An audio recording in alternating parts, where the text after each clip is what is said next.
A ver, que uno se enferme o tenga un accidente ya es bastante estresante. Lo último que debería preocuparnos es si vamos a recibir el sueldo a fin de mes. Por suerte en Colombia hay todo un sistema que está pensado para que una incapacidad médica no se convierta, además, en una crisis económica. Pensemos en esto por un segundo. Una caída tonta en la oficina o de repente un dolor que termina siendo una apendicitis y hay que operar.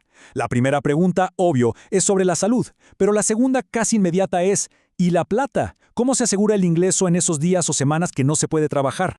Y aquí está la respuesta clave, la que nos da un respiro.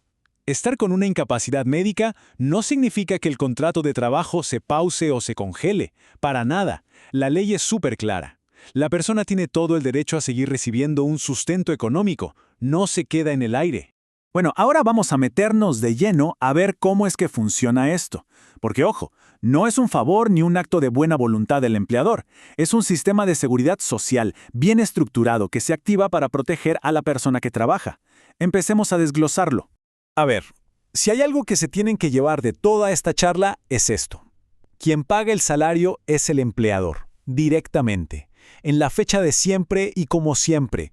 No hay que andar esperando un pago de la EPS o de la RL. El empleador paga primero, y ya después es asunto de él ver cómo recupera esa plata. Ahora sí, vamos a lo bueno, a los detalles. ¿Cómo se reparte la cuenta? Porque el sistema divide la responsabilidad entre distintas entidades. Todo depende de dónde viene la incapacidad, si fue en el trabajo o no, y cuánto tiempo dura. Veamos cómo funciona.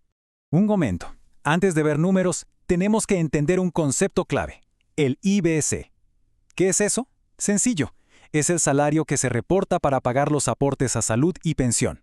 Y es sobre este monto, que no siempre es el salario total, que se van a calcular los porcentajes que se pagan durante la incapacidad. Muy bien. Pensemos en una enfermedad común como una gripa de esas que tumba, o la apendicitis del ejemplo. Aquí la responsabilidad se comparte. Los primeros 2 días los paga el empleador y paga el 66.67% del IBC. A partir del tercer día y hasta el día 90, la que paga es la EPS y mantiene ese mismo porcentaje.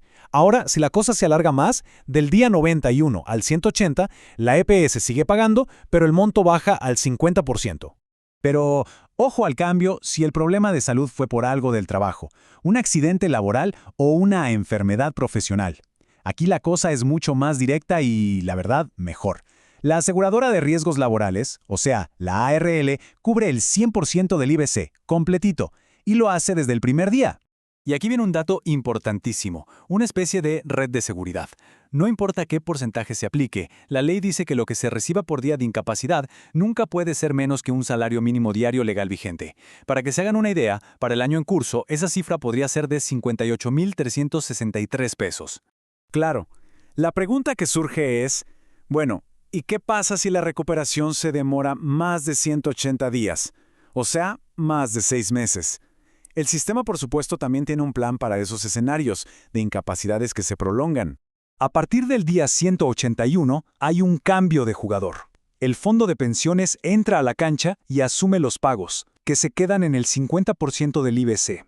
Al mismo tiempo, el fondo empieza a evaluar el caso para ver si la persona se puede rehabilitar o si ya hay que pensar en una pensión de invalidez. Y si la incapacidad sigue y pasa del día 540, ya se arranca un proceso formal para definir el porcentaje exacto de pérdida de capacidad para trabajar. Y eso nos lleva a la pensión de invalidez por una enfermedad común. Para poder acceder a ella, se tienen que cumplir 2 condiciones principales. La primera, que la pérdida de capacidad para trabajar sea calificada en un 50% o más.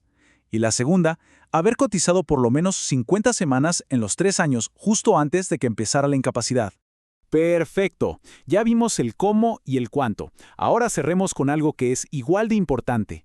¿Qué le toca hacer a cada quien? Porque la idea es que el proceso sea lo más sencillo posible para la persona que está recuperándose. Entonces, aquí viene lo mejor. La responsabilidad de la persona incapacitada se resume en 2 pasos. 2 cosas súper simples.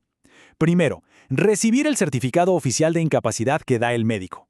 Y segundo, entregar ese papel, el original, al empleador.